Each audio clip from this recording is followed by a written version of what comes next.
Bonjour à toutes et à tous et bienvenue sur Grand Lille TV. Nous recevons aujourd'hui Patrice Gélinet, ancien directeur de France Culture et membre du CSA depuis 2010. Bonjour Patrice. Bonjour.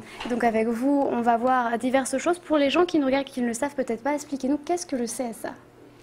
C'est le Conseil supérieur de l'audiovisuel. Il a une vingtaine d'années. Il succède à d'autres instances de régulation de l'audiovisuel parce qu'avec le nombre de chaînes de radio et de télévision qui existent, il faut évidemment mettre un peu d'ordre dans tout ça. C'est un petit peu comme si s'il n'y avait pas d'organisme de régulation comme l'est le CSA, c'est un petit peu comme si vous aviez des automobiles qui roulent sans code de la route et sans gendarme pour surveiller qu'il est appliqué. Mais on n'a pas qu'un rôle de censeur ou de gendarme. On est là, la fonction du CSA, c'est inscrit dans la loi qui lui a donné naissance, la loi de 86, c'est d'assurer la liberté de communication. Et donc vous êtes un homme de radio, vous vous occupez surtout des radios. Comment se portent aujourd'hui les radios locales? Les radios locales se portent bien. Elles sont, comme d'ailleurs toutes les radios, d'abord elles sont protégées, si vous voulez, par le CSA, dont le rôle est d'attribuer des fréquences, de surveiller la façon dont elles sont gérées par les opérateurs, mais de veiller à la diversité du paysage radiophonique, en l'occurrence, mais c'est vrai aussi pour la télévision, c'est-à-dire de faire en sorte qu'il y ait toutes les catégories de radio soient représentées partout où on peut les entendre, que ce soit des associatives, que ce soit des radios dites de catégorie B, qui sont des commerciales locales ou régionales. On veille à ce que ce type de service puisse être représenté sur les ondes et pas seulement les grandes radios nationales, comme celle d'ailleurs d'où je viens, qui était en plus une radio un peu particulière, puisque c'était une radio de service public. Vous étiez tout à l'heure chez nos confrères de Métropolis. Est-ce qu'il y a de nombreuses radios qui ouvrent en France? Est-ce qu'elles ont... On sait par exemple que les télés locales ont parfois des difficultés financières. C'est le cas également pour les radios. Comment se portent-elles? Il y en a qui ont des difficultés financières, hélas. Le problème, c'est elles sont plutôt en bonne santé et souhaitent se développer. Le problème, c'est qu'il n'y a actuellement sur la bande FM, qui est celle sur laquelle on écoute le plus souvent les radios, il n'y a pratiquement plus de fréquences à distribuer. Le CSA a fait un travail considérable pour pouvoir faire en sorte qu'il y ait le maximum de radios qu'on puisse écouter en France, qu'elles soient locales, qu'elles soient régionales, qu'elles soient nationales, mais actuellement il n'y a plus de fréquences à distribuer pratiquement, sauf celles justement dont les opérateurs disparaissent parce qu'ils n'arrivent pas à survivre. Mais dans l'ensemble, disons que les radios se portent bien et elles montent même de place pour pouvoir se développer, pour qu'on puisse accueillir sur la bande FM de nouvelles radios. Alors on a compris, vous êtes arrivé au CSA en 2011, vous avez expliqué un peu le rôle du CSA. Quelle est votre mission pour les prochains mois? Écoutez, le CSA est composé de 9 conseillers, dont le président du CSA.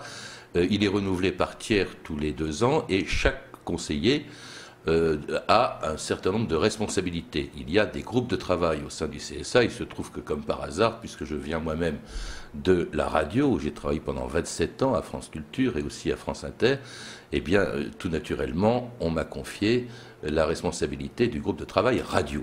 Voilà.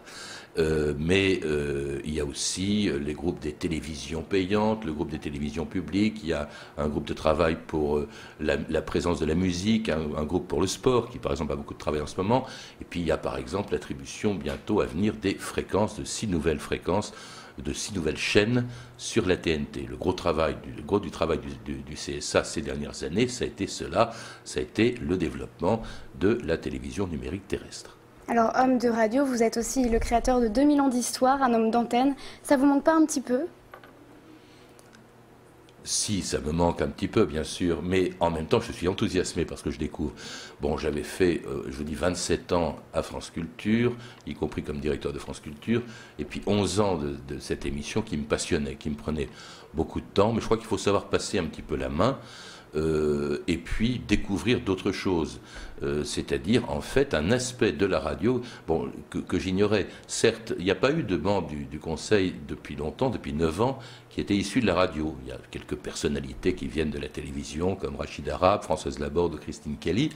Il y a aussi des personnalités qui ne travaillaient pas dans l'audiovisuel, mais j'étais le premier depuis 9 ans à venir de la radio. Cela dit, je la connaissais sous la forme dont vous connaissez la télévision, c'est-à-dire j'étais devant un micro, je parlais, j'animais cette émission que j'avais créée en 1999, mais sans très bien savoir, sans bien connaître les aspects techniques que je découvre maintenant que je suis au CSA, c'est-à-dire par exemple de quelle manière la voix passe de mon micro ou passait de mon micro dans l'oreille des auditeurs, les aspects juridiques aussi qui sont très importants pour attribuer par exemple des fréquences ou pour veiller à ce que justement la loi soit respectée, ce dont le CSA est chargé.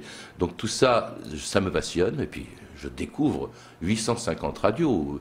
Moi, j'en ai quitté une, ou deux, puisque je travaillais aussi à France Culture.